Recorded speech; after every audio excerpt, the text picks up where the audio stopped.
we're trying, like, that's not what an amends or an apology is. An apology is, I did something wrong.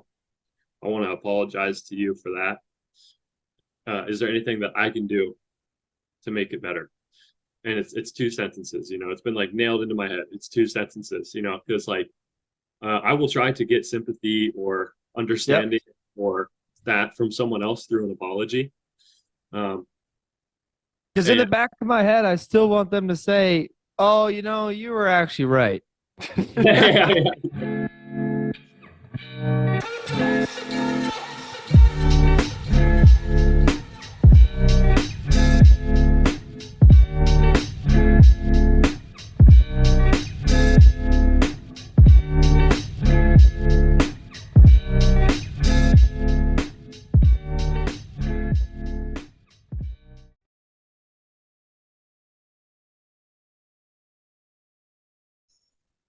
Welcome back to the PMR podcast. My name is Mitch. I'm an addict and an alcoholic. This is episode 65.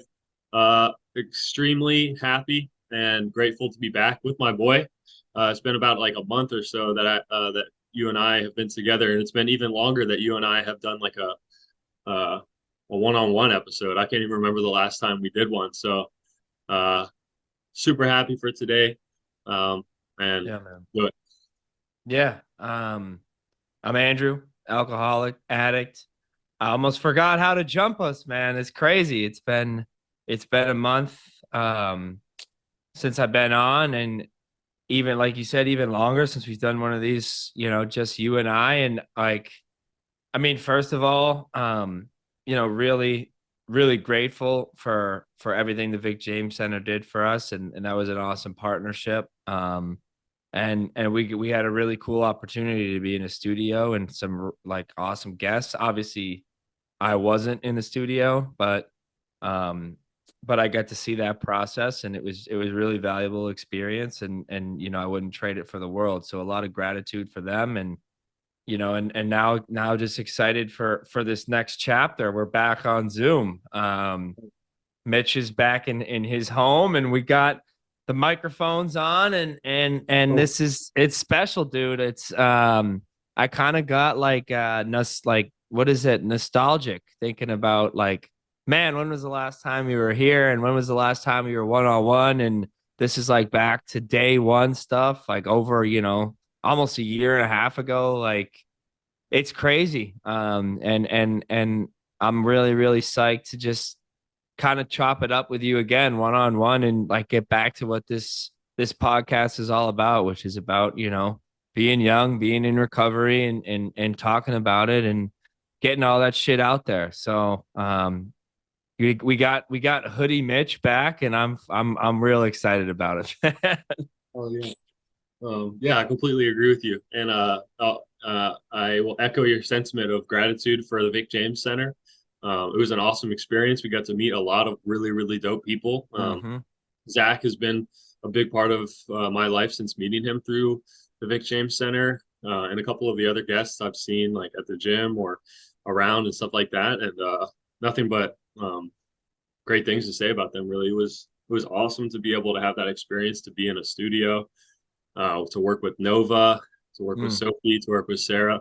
All that stuff was awesome and a learning experience. And we're excited to see like where we go from here. Like I think you and I always talked about how we're cool with like doing whatever. You know what I mean? Like Yeah. we could honestly record a phone call and put it out. Like Yeah. uh, in terms of like visuals or where we are and stuff like that. That's all cherries on top. I think like staying true to just our intention of talking with another addict or alcoholic or someone struggling with mental health or whatever it is, and having a conversation about it is like the goal, really. Um, Yeah. and like, uh, it's so dope to be. It's like so wild that how much I look forward to this one, and we talked about it a couple days ago, planning it out, and like, um, just like not forcing anything, and we didn't like I don't know. There's just something like more like not more. I guess it is more organic just to like talk on with you and about recovery in general. I know it's helpful to me. Yeah. I mean, a couple of things you said. Like, first of all, it's to me, it's a testament to just like not even like this podcast, but just the power of like people in recovery getting together and talking that like because we're not an authority on any fellowship. We're not, mouthpiece for any program, but we are both in programs and we are both working our own recoveries, and we're doing that in this fellowship that we have right here. And when we bring people on, like that's like that's like I'm jealous and I'm sad I wasn't in the studio or whatever, but like take that or leave that. Like this thing that I am so jealous of you is that like we have this really cool call with, the two of us and then a guest in a studio. You're face to face with the guests. And then, it ends up being like a guy like Zach. And, you end up really starting like, I love to kick it with like that's, you know what I mean? That's the power of what we're doing. And that's the power of any alcoholic or addict, like who's doing their best, living an honest, and a life in recovery. And that's the fellowship that like occurs. So that's just a testament to what we do, I think. Not to just like, to pat ourselves on the back, but it's so cool to see. Um, and the crazy thing is like it's wild fucking recording in the studio. That's a whole nother ball game. Like gratitude aside, and it's amazing. And I hope we get back to doing something like that because, not that it's about views or anything like that, but it definitely helps, might be give us the potential to put our message on a wider platform or whatever. But like it's hard doing that. And I wasn't even in the studio and I could still feel like almost like pressure. You know what I mean? Like not like pressure that I have to speak a certain way or it has to, but just like, oh, like this is real. Like there's somebody like orchestrating this and editing it and helping us set up. And we're in like this space that is, dedicated to people like us. And when I'm one on one with you and you're in your apartment and I'm in over here in mine and we're just chopping it up, it's easy to be real. Yeah, I completely agree. And the pressure thing too. Like, yeah, when I was in there, uh, there were a couple episodes and like all of it, like especially the beginning, I was uncomfortable because I've never been in that, but kind of like just I wasn't told to perform or to do this or do that, but like someone mentioned, about like bringing an energy, like you need to bring Mm. more energy or something, and I was like, I mean, I can understand that. Yeah, I'm like, I'm sorry, but like it's kind of I don't know, any sort of performative stuff for this is like uh just not what we do. You know what I mean? Like it's not like the message is not supposed to be, we're not doing it for anything like that. So I like the organic, just kind of rocking and rolling and talking. And I look forward to like being able to continue to do that in that way. Mm. Yeah, Um and we got big things coming, I think, man. Like yeah, this, the way that this, partnership just kind of formed, it was real, it was organic, like and it just kind of not didn't fall in our laps, like, but it was in my belief, it was, our higher powers working to, just putting us in the place that we should be at the time we should be. And I truly believe that that will continue to happen, whatever that means. So, I'm excited to see us, maybe in the future again in a studio, maybe not, maybe, wherever we are. And I completely agree. Like, this isn't about a performance. It's not about energy. Like, we bring the energy, we bring the only energy we need to bring into this episode and into any episode we do, I think, is authentic energy. Like, where are we at? Like, because I think that's the rawest thing. Like people in our position, people going through early sobriety, like I don't think I know for me, I didn't want to hear some guy just like bringing like high energy and telling me how great everything is and telling me how like to like how just kind of filling my ear with bullshit. Like I want to hear someone tell me they're struggling and then get through it. You know what I mean? yeah, I completely agree. And I love that you talked about trusting in our higher power, like to do. for us what we couldn't do for ourselves, and trusting our higher power that their plan for us, yeah, is the right plan, and is the plan that's going to happen whether you like it or not, really. Yep. And there's a lot of like acceptance and freedom on the other side of like truly believing in that. And us, you and I, for the last like in our personal lives and our podcasting lives for the last like month, really have had a lot of change. And that's kind of Yeah. like the topic of what we were trying to you brought up before we started recording, which I love, is like living life on life's terms. I think living life on life's terms is like synonymous with trusting in your higher power and trusting that your higher power, will steer the ship for you. So I like that connection, and I think I've really had to make note of that, and because I think like in situations that aren't going my way, you know, at certain points, depending on where I'm at, I cannot trust. You know, I have the ability to not trust my higher power's plan, and I have the ability to forget that, you know, like 15 minutes ago I said I was trusting my higher power.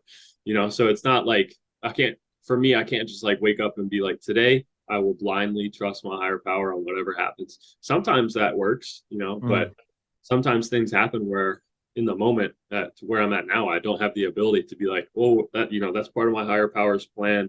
I'm gonna react accordingly. You know, sometimes I react through fear or self-will, and I have been doing that to an extent a couple times in the last like 2 weeks, 3 weeks, in situations. And you know, you and I have talked about when we do that. Sometimes, like we have to take action on that, like through inventories or amends and stuff like that, to get back on the clean side of the street, I think. Yep. But really, really, really believing in my higher power, putting me in the right spot, things are going to work out. It's going to be okay. That's very comforting for me. Mm-hmm.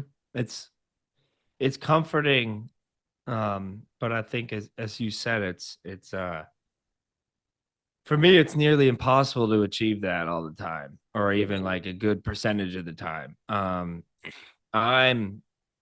and we were talking about this before we started recording, and I'm a guy who I want to buy in all the way to my fellowship, to everything, like to recovery. And there are certain concepts that that I feel that I am fully bought in. Um, and that's great. Like I am fully bought in that only a higher power, and faith in a higher power can restore me to sanity. I do truly believe that. But the way in which I practice that, and then, the way that this, the steps or the, the literature, or that my sponsor or anybody lays out for me, I'll fight on that, because I still think, 2.5 years into working on this, that I have a better way, that I have found an easier, softer way. And yeah, I mean, like you, and again, it's crazy. It's crazy how much our lives just kind of mirror each other, like with progression of our recovery, and with our life decisions and everything that goes along with it. Like it's insane. I'm following you, then you're following me, and I'm following you again. Like it's like truly, like we said this like a year plus ago, like it's a fucking arms race. It's great. I love it. It's a recovery arms race. But um I've been through some changes in the last month. I mean, like a great prime example of this is, I'm part of this podcast, and the last month I haven't been. Yeah. And how am I dealing with that? Like, am I accepting am I accepting the things I cannot change, but also like changing the things I can, like, working around my, maybe making shifts in my work schedule, maybe, instead of just being resentful that I'm not on the podcast because of the way the studio time is and my new work schedule is, am I actually taking action to maybe alleviate that? Or if I really can't take action, am I turning it all over and trusting that in the coming days, in the coming weeks, that things will work out the way they should? Like, no, like as we discussed, like before, I was getting upset that I wasn't on. I wasn't getting upset at you. I wasn't getting upset at, the Vic James Center. I wasn't getting upset at a specific person. I was just upset at the situation. Mhm. Um, but where that get me? Like really nowhere. If anything, it made me more distant from the podcast, from the experience, from finding a way to be part of, the production in the process without maybe necessarily being on live to interview guests and record. So, you know, I have a problem. I don't know if you have this problem. Like I'd rather, instead of living in the solution, like and totally non-drinking related, like I'd rather live in the problem Mhm. sometimes. You know what I mean? Like, do you have that? Like, does that happen to you? Like, I want to sit in it. Yeah. Like, crazy. Like all of last week, I think I was living in a problem. And I enjoyed it to an extent. Uh, um, I kind of like, for the first time in a long time, something came up where I felt I had justifiable Mm, anger. I felt I had justified anger. And others not in the program, but around me, supported that justified anger. So then I felt more justified because I was like, well, they're all telling me I'm justified. And then where'd that lead me? A couple of days of that, by like the fourth day of that, waking up angry, I wanted to lash out to anyone. Um, I didn't want to help others. Uh, I wanted to be spiteful. mm, Uh, I was talking like, you know, kind of like in a disrespectful way to others, and uh, kind of like had a moment there, thankfully, where I was like, whoa, like that is very much an older version of you that like went unchecked for like 4 days straight, basically. And I talked with my sponsor, did an inventory, extensive one, made amends where I should have, and where I wanted to, where it needed to be made. But it was kind of wild how that like basically took over. It was like a couple weeks ago or whatever, took over the week, and how mm. I had multiple opportunities to stop or to pause. We talk a lot about, or to not continue. And I remember, I can be honest, I remember actively choosing not to. Like Mhm. I remember having pause within my brain of like, you could do this, you could do that, you could say this, you could say that, and I was like, I'm gonna go low, and I chose the other option. Uh, and that was a learning experience for me. It's not like a direct reflection of where I'm at in my recovery. I think it was an interesting situation that I have never been in before, really. Um, and it was a growing experience, and there was a lot of growth on the other side of being able to like work through it, I think, when I did. But yeah, bro, like I can relate to you 100%. I did like 4 days straight of like really angry, resentful, um, and hurting people. It was like an emotional bender of Yep. breaking my emotional sobriety, kind of. So, um, and then we talked about that. I talked to a lot of people in the program about it too, with my sponsor. It helped me guide me through that. And the conclusion for justified anger for us is that we are not in a position to have justified anger, really. And for me, I had heard that in a meeting. I think it was like a year ago. And we might have even talked about it on an episode. And I was like, I can kind of understand that, but I didn't really. This is the first time where I was like, I feel fully justified to be angry, and I couldn't live in it. I couldn't. Like it took over. Right. Like it snowballed. So this is one of the first instances where I see that and I understand that. And I'm happy that it happened. I mean, we can't afford that, like, Yeah. and I'm the same way. And it's, again, this is, if we're talking about life on life's terms and letting go of the outcomes and giving it up, like, I'm not good at that. and then because of that, like I become so attached to outcomes, and so it like I identify with like the outcomes of these things that are happening professionally or personally or wherever. Maybe I don't distance myself, you know what I mean? I don't let go. And because I'm so invested, I do get that. And justified anger is it's tricky. Like I feel entitled to that. um I was just in a situation with somebody that I love very much. And they this person like acted in a way that for me, like it wasn't respectful. And the way I responded, like, this person is not in the program and is a quote unquote, whatever, a normal human being, whatever, and non-addict, non-alcoholic. Um and the way I responded was like gross. You know what I mean? Like, just and it from that feeling in the heart and in the gut of like, oh, like I'm in the clear. Like, I'm right. Like, I'm right here. Like, there's like a sick pleasure in that. Yeah. And I cannot have that, dude. Like, that is, like you said, like when we lose the obsession to drink and to do drugs. Now, like now our biggest fear and our biggest red flag is that emotional relapse, Yeah. like in an emotional bender. And that's like totally what happens here. Like, Yeah. somebody can do something to piss me off. I might be able to justify my anger, and boom, now I've done something to the other person or said something to this person that is 10 times worse than the little thing that they did to set me off. Yeah. Like, you know what I mean?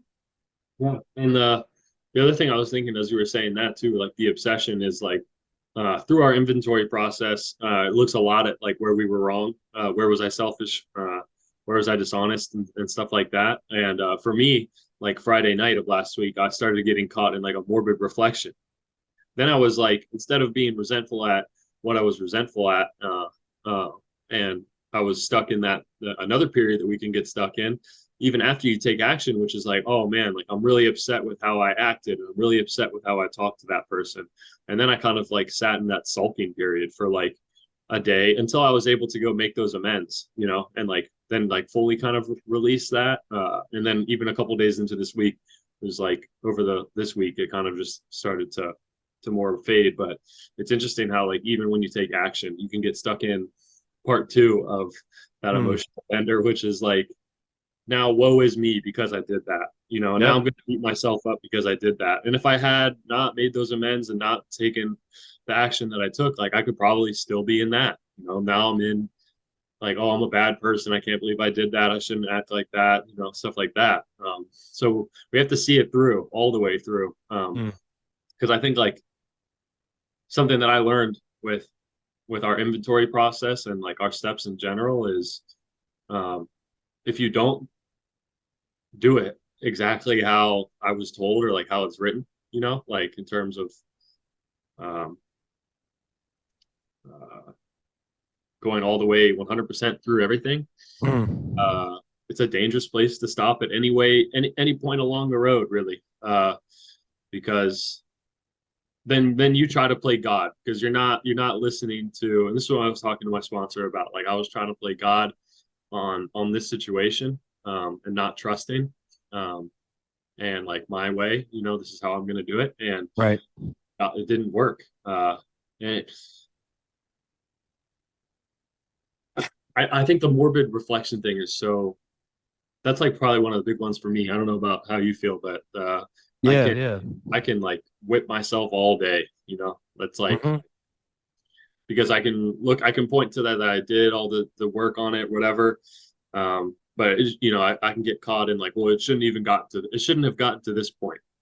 Like I have a trouble accepting that it had already happened and that we're moving forward. Um, uh, so that's where I'm at. No, I mean, I mean, you just said a lot. Like, morbid reflection is, I don't think I really understood what that means. Um, really, I mean, until recently, recent stuff like just life stuff happening in my life, like, and it's like you said, like I can go through the inventory process and identify where I was wrong, and all of a sudden that that justified anger disappears, right? Like that feeling disappears, and that's great. But then it's replaced Yeah. by self pity, Yeah. self loathing, like wishing I could change the past, Yeah. wondering why. Why did I do this? Why did I do this? Why did I do this? Like, and that's like you said, like stopping anywhere along the path and just sitting without completion is dangerous as fuck, dude. Like it's and again that's partially where I've been like where I've been sitting is I've identified like, oh, I was wrong in this situation. I'm gonna write about it and I'm gonna talk about it with my sponsor and I'm gonna see where I was wrong. And that's, oh, okay, cool. So this is where I was wrong. And then like, okay, a couple minutes go by and I'm like, oh shit, this is where I was wrong. Like, and it's like, oh no, like what have I done? Like, and it's like the feeling bad for myself, it comes into play. Like somebody, you know, in my past, like before I was sober, I'd never forget this. Somebody that I was, that I was seeing, and it was a girlfriend at the time. She said, all your apologies just sound like you're sorry for yourself. And I was like, oh, Jesus. It's like, and I can feel that like big time today. Like, and I know why. Like, because in the past and still now, like when I don't go through all the way through the process, like I get stuck. Like, so instead of identifying my wrongs and then making the amends and then changing my behavior, I just feel bad for myself. You know what I mean? Like that's to me almost worse than like almost more dangerous than the anger part. You think? Yeah, I think so. I think so too. Um, Yeah. Yeah. I definitely agree. I also that's why I love that part of the amends process for me when I talk with my sponsor and talk with others about that. It's like find the specific. You need to be specific. I want to apologize for this. This is what I'm apologizing for. And it's two sentences. It's very simple. This is how my sponsor taught me. I want to apologize for this. That was wrong. What can I do? Not even that was wrong. I want to apologize for this. What can I do to make it better? And that's it, really. Like any of the other, like, I don't know why I want to say Hufflepuff. Any of the other stuffing around an apology, Yeah, I know what you Hufflepuff mean. sounds good too. I think there's some kind of word that's around there. But any of the stuff like around an apology that I used to do and that I even still do sometimes is for me. you know, like lightening the load for me, or maybe I can make you feel bad for me in my apology to you. Mm-hmm. Mm-hmm. And we're trying, like, that's not what an amends or an apology is. An apology is, I did something wrong. I want to apologize to you for that. Is there anything that I can do to make it better? And it's two sentences. It's been like nailed into my head. It's two sentences. Because like I will try to get sympathy or Yep. understanding or that from someone else through an apology. Um, Because in and the back of my head, I still want them to say, "Oh, you were actually right."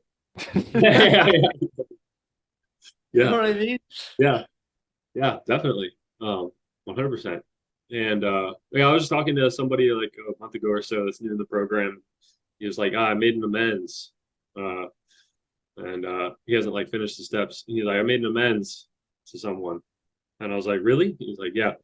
Uh, I told him like, sorry that they're like an asshole.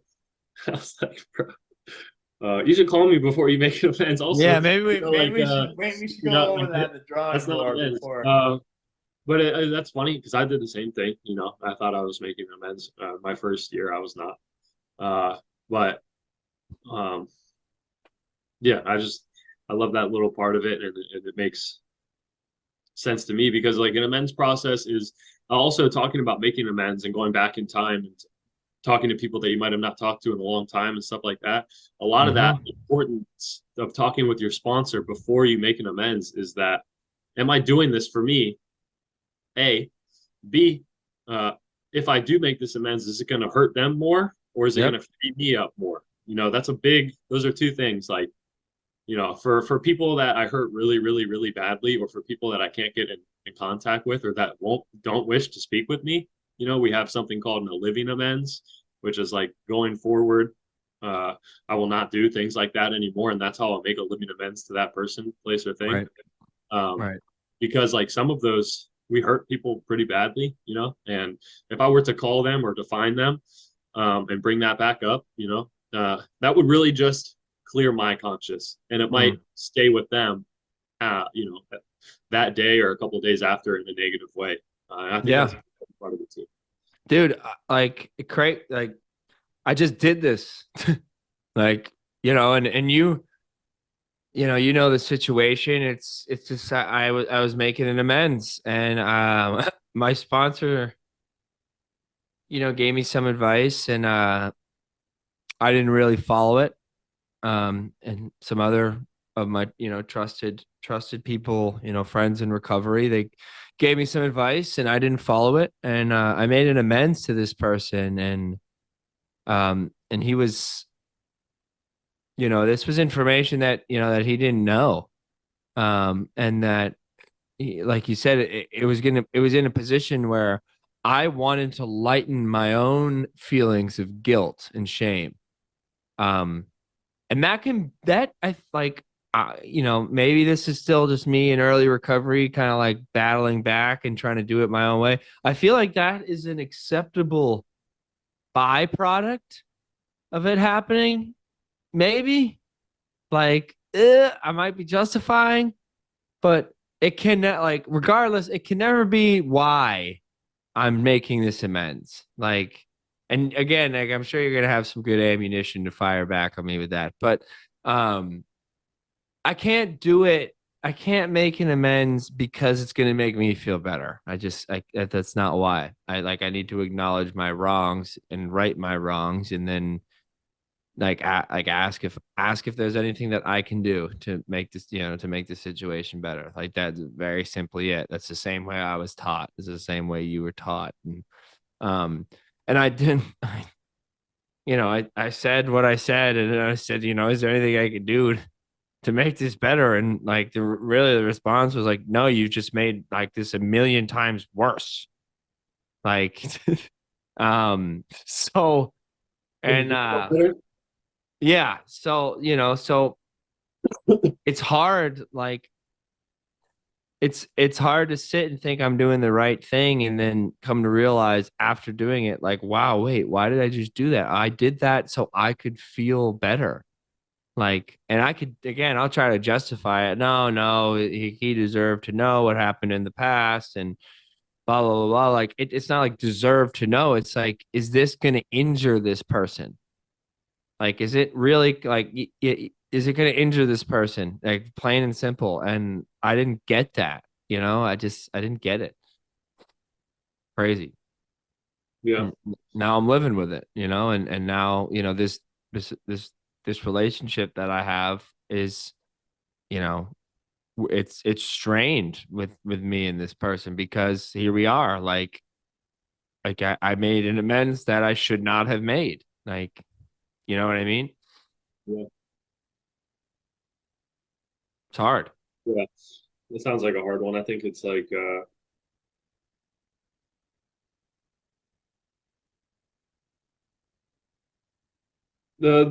I guess that's why you ask for advice on how to do it from other people, and it may have gone the same way, like even if you did what I guess what I'm trying to get to is like we can't control the reaction of the other person too. So whether Mhm. whether you revealed too much or you revealed not enough or whatever you revealed, their reaction is their reaction. And some amends that I've done and some amends that I've been told about my sponsor doing and stuff like that did not end with a big hug and a thank you and you're amazing. You know what I Right. mean? like that's how I'd like all my amends to go. I'd like to like make an amends to all these people and to them to be like, Mitch, you're just the best, you know, like so happy you're sober. That's how I'd like all of them to go. But Oh yeah. some people that are out that are out there, you know, I tried to make amends to, blocked my number when I tried to fucking call him like 3 times. And I was like, damn it, I can't get this off my chest. You know, like I need to apologize to you and you need to say thank you. That's actually not how it works. You know what I mean? So, and some people that I hurt really badly don't really want to talk to me right now. So 7 years later, right? Or 8, 9, 10, whatever it is. So um, I'm not in control of their reaction. I'm not in control of them accepting or denying my events. So I think you still your core intention was still good, kind of to play to what you were saying in terms of like part of unloading it is good, I think. And also uh, their reaction is their reaction. I know we say that a lot. Um, and you know, you can be all you can do is learn from and move to your next one, bro. Mm-hmm. And if this is someone that's special in your life or whatever, like I'm sure they will return to you in one way or another. Um, and also, like you're taking an action that, like, A, we would have never taken. B, True. um, not many people around us do either. So I think like this week especially, and talking with you and stuff, like giving ourselves grace. You know, we are dealing with issues that are sober are only sober issues. You know, like work, relationships. We value those relationships because we value those relationships. We're doing we're taking steps to uh, make ourselves better, make the relationship better, and stuff like that. And that's huge growth. Well, like I talked to you about something like 2 weeks ago. You shared something with me, and I was like, damn, that's like it kind of knocked me back in terms of like that's beautiful that you're at a spot where you're doing that, and then immediately turn to like, am I doing that? Mm. How can I evaluate myself in that way? How can I hold myself to that kind of standard that Andrew's holding his standard to? And that helped me a lot, you know. So I think we always have to like take a big deep breath, you know, like I think for people that are outside the program listening, sometimes if they hear this, they're like, damn, that's like very introspective and nitpicky and stuff like that. And it is to an Mm. extent. And sometimes you just have to like be like, okay, everything's okay, you know, everything's okay. I'm doing the best I can. A lot of people love me. Um, and let's just like keep moving and grooving. And I found a lot of like peace from that kind of sentiment. Mm. Then that's again, that's we're we certain like going back to the topic of this app is life on life's terms. Like once I put stuff out there, I can't control how it's received. That's the hardest thing. And that is the hardest thing to do. I don't think I've understood what that means. I hear it all the time at meetings. You got to live life on life's terms, let go and let God. All the sayings that come in. I hear them, and God, for me, there's no happiness in controlling things. It does not increase my happiness. You know what I mean? Like, and I think it is. Like, I really think it will when I'm in that mindset. It's like if I could just make sure that my work schedule is like this, I'll be happy. If I could just get this job, I'll be happy.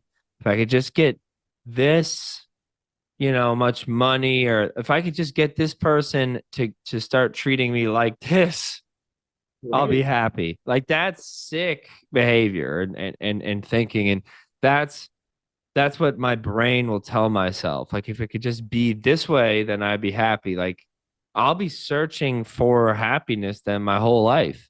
Like nothing will ever be enough. Yeah. Just like And in, yeah, go ahead. no, yeah, I mean, I just completely agree with you. Like, uh, if I get caught in that, I'll get stuck in that and I'll treat it like a drug. Like, I need this, I Mm. need that, I need this, I need that. That was part of the big issue for me last week. I was like, I deserve this. You told me this. I want that. I need more Yep. of this. And my sponsor was like, bro, are you okay with money? Yes. Are you okay with your relationships? Yes. Uh, are you okay? Yes. He's like, okay, don't. Like, let it go. Like, do you trust in your higher power to provide that feeling that you're searching for organically, not in a way that you've planned out? And I was like, thought about it. My initial response is like, oh, and then like, no, yeah, I do. Okay. Well, then keep pushing, bro. Then keep going. Keep doing what you're doing. Do what you love to do. You love working. You love going to the gym. You love the podcast. Keep doing what you love to do. Mm-hmm. And those feelings will be given to you in other ways. And it might not be the way that you want, but Right. like exactly like what you were saying, uh, that stuff will be provided um, in one way or another. And probably when you stop looking for it, or when you stop trying to like have a strangle grip on getting it, you know what I mean? Yeah. I mean, one of the things that is so amazing and is testament to this is like great. Like I'm working, I'm at so I stopped working at Heron the end of October, and that was an awesome job. And it's just, I'm at the nearing the end of school, and I really want to get into this sustainability thing that I'm studying. And you know, as a kind of a transition job, I started working at this oyster farm, and now it's been, more than a transition job. I've been there for over a month, and right, like I start to want to control outcomes. Like, why don't I have this? Why don't I have this? And I go to my sponsor with the same thing, like, I can't believe I don't have a job. I can't believe this is like what I've been interviewing and nothing's happening, and it's like a grind. It's just such a grind, and I'm just shaking my head, and I'm just like, I'm so tired. I'm fed up with this. And he's like, geez, like, Andrew, hold on, like, slow down. He says the same thing your sponsor said. He said, okay, so like, do you have enough money like to pay rent and get groceries, man? And Mhm. I'm like, yeah. And he's like, does your job pay you money? Like, you have a job? And I'm like, yeah. And he's like, that you can still like get off and do the things you want to do after work, like go exercise and go to meetings and see people you love. And like, yeah. And he's like, did you drink? I'm like, no. And he's like, so what the fuck is wrong? Like, I want so much shit, but it comes down to it. That's really that. Those are the only questions we need to ask, right? Like, and I forget that so often. You know what I mean? Like, I forget it. Dude, I'll get to the point where sometimes during the day, this is dangerous. I'm sure. I'll forget to be grateful that I'm not doing drugs and drinking.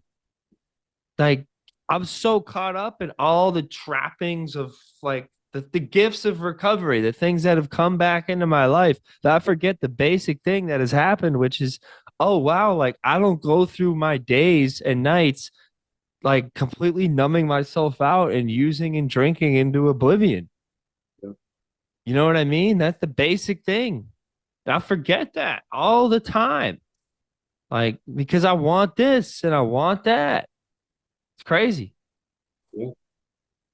It's Got it, insane. man. But it's conversations like these with you specifically that help me a ton and really help set me up, for a better week or a better rest of today. Mm. So I'm very grateful for you for that. And even our phone calls and stuff like that. Like more than ever, have I relied on like people like you and Zach and my sponsor and friends. And uh, what did I hear on Tuesday? No, 2 Tuesdays ago, I didn't want to go, and I went. Actually, I think I didn't want to go this week, and I went. But 2 Tuesdays ago, I went to my meeting, and there's some gangsters in there, bro. Like 35 years, 29 years, took cakes. And I think it was this cat that took 35, and he was like, he started his birthday little speech with like, I need this program today more than ever because I have more today than I had my first day here. And I was like, damn, that really, really hit me. I really, really like that. Like, as your time goes, you actually need the program more. Hmm. Um, and you need to be involved more and more and more. Um, because he's like, I have more things in general, like spiritually, emotionally, materially. I have more things. So I have more to lose for one. You can look at it like that. And also, like, uh, like we talk about building your emotional sobriety and your life gets bigger and stuff like that. And we start to focus on all these other things. It's like the program just becomes more vital. Yep. And it's kind of like counterintuitive. And it was to me like early in recovery. I was like, I just need to get to 1 year. If I can get to 1 year, and I'm talking with this new cat too, and he was like, I want to master this shit so I can talk at meetings. And I was talking to my sponsor. He said I had an experience with someone also where he was like, uh, there was a cat that was like, I want to rip through the steps so that I sound good at meetings. And I had that same kind of Hmm. feelings and thoughts early. Like I was like, I want to get to a year. I want to master the 12 steps so I don't have to go anymore. And so that I can like, you know, check people in meetings and get like a Yep. ooh, like that was a goal of mine. And it's interesting how that changes, but uh, I don't know where I was going with that.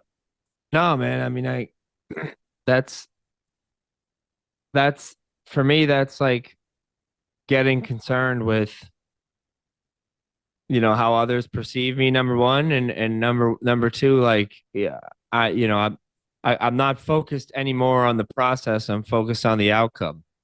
You know what I mean? And that's exactly what we're going through right now. Like, focused on the outcome, not the process. Like, what am I learning? Nothing. I'm just trying to get done.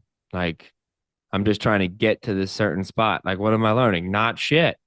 Like, it's crazy. Like, but that's what I'm in. Like, that's the thing I'm struggling with is, am I learning every day, or am I looking at the day, looking what I have to do and figuring out how can I get all this shit done, like, and make it look pretty. Yeah. Now, that's not the right way to look at it. But it's hard, when these things start coming back into our lives. Like, recovery gives us a whole lot. Like, and then when with all like and then all those things can take us away from the program, like, and take away our recovery. Like, and I heard this guy at a meeting. He said, he apparently he had whatever he had number of years, and then he relapsed, and he's been back for 6 months or so. And he had 18, 20 years, something like that. And he says my time won't keep me sober. Like, and I that hit me hard. Like, all this shit I have and whatever, like, that's not going to keep me feeling good, feeling clean, feeling like spiritually fit today. Like that, like, I need to take steps. Like, I need to be invested in this process every day. Like, I'm not checking a box. And I heard this at a meeting too the other day. Um, Guy said, he loves struggle. Like, struggle is one of his favorite things in recovery. And he hated it when he was early. He's like, why? Like, everything felt like a struggle. Like, getting out of bed was a struggle. Going to holding a job was a struggle, and everything. And I identify with that hard. Number one, but he said, like, think about it. He's like, if you're not struggling, then there's no chance that you're going to get through it. Like, you've given up. Like, he's like, if somebody throws you into the ocean and you can't swim and you start struggling, you might just keep your head above water. But if you stop struggling, then you're gonna sink and die. He's like, you struggle and you get through it. Like, the struggle is a sign of growth, he said. And I'm uh I'm in that mindset right now. That struggle means I'm failing. And struggle means I've lost control. And struggle means that, I'm not as good as I thought I was. Or I have a lot to work on. And I do have a lot to work on, but struggle means I'm doing the damn thing. You know what I mean? And flipping that like mindset is hard. It's very hard. Like that self-will and ego that we have, you know. Mm-hmm. Yeah. I think that's why you were talking about that. The third step prayer for me has been like prayer in general. And sometimes it doesn't look like, getting on my knees and praying. Sometimes it looks like literally saying the prayer while I'm driving in my head, you Mm-hmm. know. Please remove me from the bondage of self. Please. You feel me? Uh, like offering yourself to your higher power, build with me and do with me as thou wilt, Mm-hmm. kind of like all we're talking about the whole time. This whole thing is just like the third step prayer. This whole episode, I feel like, and the third step is just like coming to believe in a power greater than yourself. It's like, or third step, but yeah, I mean, I think it just feels better for me.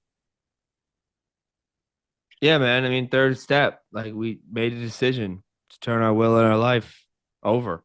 Yeah, Like, like there. that's a decision I have to make every day. The crazy thing too, like again, talking about like taking suggestions and then not applying them and thinking I could control everything. Like, I mean, I've been hearing that you got to get on your knees and pray every morning, right? Not you gotta, but oh, that's just what I do, and this is what I do, and whatever. And I pray, um, I pray every morning. I texted you about this a little while ago, and we talked about it. But I pray, and I never once got on my knees. 2.5 years, like I Really? was like, I'm not getting on my knees. And then you and I had that conversation, and this is what's been going on, right? Like, and I pray every morning, and you know what, I have OCD, and it doesn't matter. Like it does matter. It's a real thing, and it sucks. But regardless of if I had OCD or not, I think this would still be a problem for me. But it's a little bit more pronounced. I pray, and I can get stuck like praying, trying to find a way to pray for everything, like in every person, in every situation, and everything, and cover all of my bases for that day. And and next thing you know, like I'm got my eyes jammed shut, like for like, and I'm talking and praying and trying to have that contact with a higher power for like an hour plus, right? In the beginning of the day. And like that's, and if that's the way you do it, that's cool. Like for me and for where I'm at with life and things going on with work, like I can't do that. Like I got to be a member of society at some point here. Like I need to Oh, carry this into the day, like and do stuff, like and do works. Like I'm not a monk. Like I don't spend my time at a monastery and can do that. Like I have to bring this into like turn these prayers into works, right? And so long story long, I reached out to you, and I was like, listen, I can't do this. I'm trying to control everything with this prayer. And you told me to do the third step prayer, and you didn't tell me to get on my knees, but I was like, fuck it. Like this is an AA kind of themed prayer, and I'm gonna do the knees thing and see what happens. And like, wow, what do you know? Like I felt freedom on the other side of that yeah. because I just let go. Like I can't pray for everything. There's no way I could pray for everything. Like there's no way I could do anything perfectly. Like the only thing that I have to do is try. Like and yeah, I struggled through it, and that's okay. Like, but wow, I'm actually physically humbling myself here on my knees. Like this is powerful. Wow. Like, and Jesus, if that's not an example of just letting go, like in placing faith in my higher power, I don't know what is, man. Like it's insane. It's Yeah. just it's crazy. Yeah, I had a very similar experience to praying on my knees the first time too. Very resistant to it. Very like self-will attached to like I'm not, like, just the notion of like doing that. I was like, Mm. nope. Hmm. I had a very similar experience once I did. Uh, and I think I might have the opposite of you. I think sometimes my prayer is too brief, maybe, or too vague.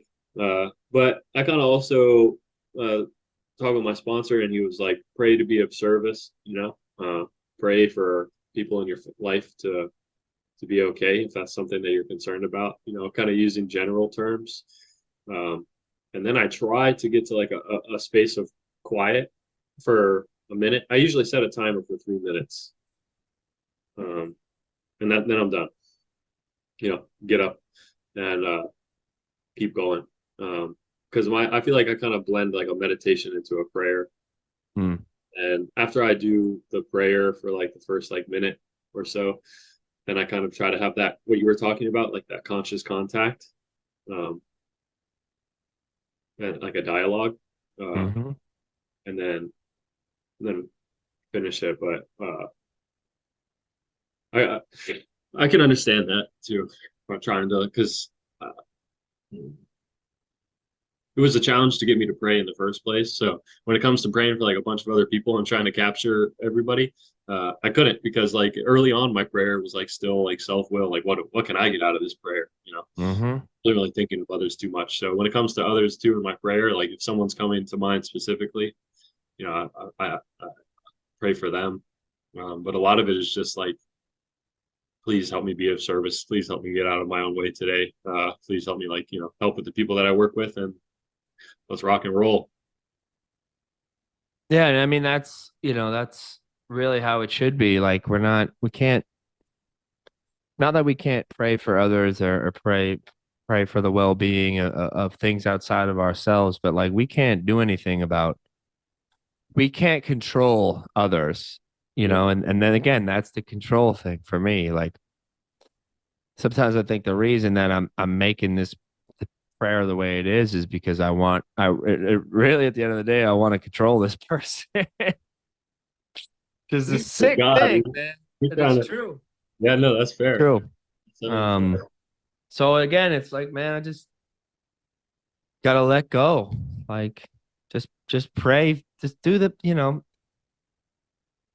not do the bare minimum, but it's not about capturing everything. It's about making the effort, like to establish that connection and the prayer, like just for those little simple things through the day.